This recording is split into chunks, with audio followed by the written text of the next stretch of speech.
നമസ്കാരം. നമ്മുടെ Morocco, Spain, Portugal, Switzerland യാത്രയുടെ ഒന്നാം ടൂർ ദിനം. ഇന്ന് നമ്മളുള്ളത് കസാബ്ലാങ്കയിൽ നിന്ന് ഫെസിലേക്കുള്ള യാത്രയാണ്. ഈ യാത്രയിൽ ഒരുപാട് സ്ഥലം കാണാനുണ്ട്.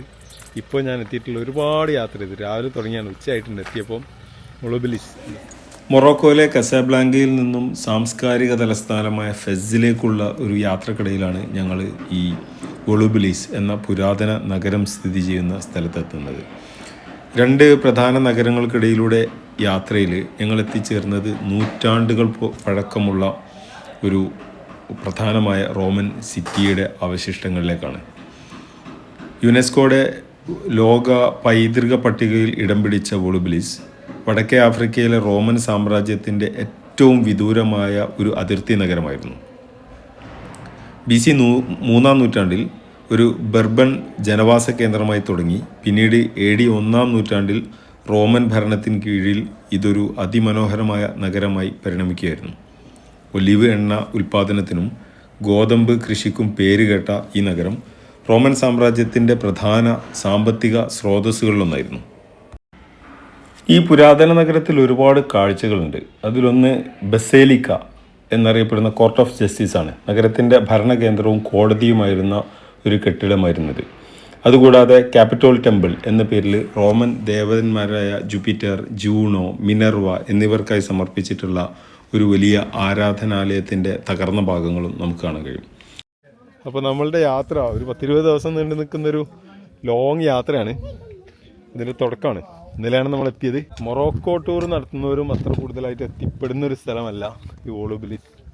ടംബ്ലിംഗ് ആർച്ച് എന്ന പേരിൽ അറിയപ്പെടുന്ന റോമൻ ചക്രവർത്തിയായ കാരക്കല്ലയുടെ ബഹുമാനാർത്ഥം AD 217 നിർമ്മിച്ച പ്രശസ്തമായൊരു കവാടം.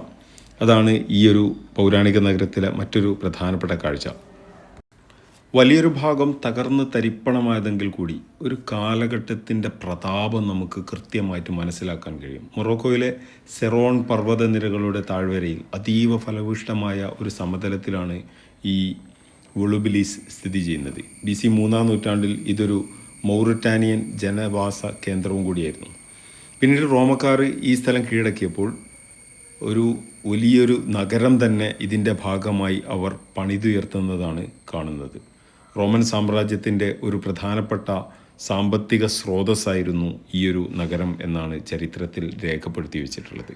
അത് നമുക്ക് ഒറ്റ നോട്ടത്തിൽ തന്നെ കാണാനും മനസ്സിലാക്കാനും കഴിയുകയും ചെയ്യും.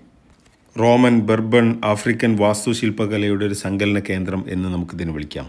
നഗരത്തിൽ നിന്നും കുറച്ച് ദൂരെയായിക്കൊണ്ട് ഏകദേശം 200 മീറ്റർ മാറിയിട്ടാണ് കുറേ വീടുകളുണ്ടായിരുന്നു. ഇതാണ് പ്രശസ്തമായ മൊസൈക്ക് തറകളുള്ള വീടുകൾ. റോമൻ കാലഘട്ടത്തിലെ സമ്പന്നരുടെ വീടുകൾ തറയിൽ പതിച്ചിരുന്ന അതിമനോഹരമായ മൊസൈക്ക് ചിത്രങ്ങൾ ഇന്നും കേടുപാടുകൾ കൂടാതെ തന്നെ അവിടെ കാണാൻ കഴിയും.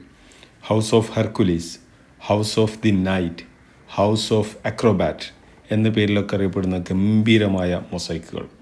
ഹെർക്കുലീസിൻ്റെ 12 സാഹസിക കഥകൾ പറയുന്ന ഒരു മൊസൈക്ക് തറയാണ് house of Hercules. House of the night എന്നുള്ളത് ഗ്രീക്ക് പുരാണത്തിലെ കഥകൾ നിറഞ്ഞ മനോഹരമായ തറയാണ്. അതുകൂടാതെ ചുറ്റുഭാഗവും ഒരുപാട് ബിൽഡിങ്ങുകൾ തകർന്നതിൻ്റെ ഒരു നഗരം തന്നെ തകർന്നതിൻ്റെ കാഴ്ചകൾ നമുക്ക് കാണാൻ കഴിയും. അങ്ങനെ മൊറോക്കോയിലെ ഒന്നാം ദിനത്തിൽ വൊളൂബിലിസ് കണ്ടതിന് ശേഷം ഇനി ഫെസിലേക്ക്.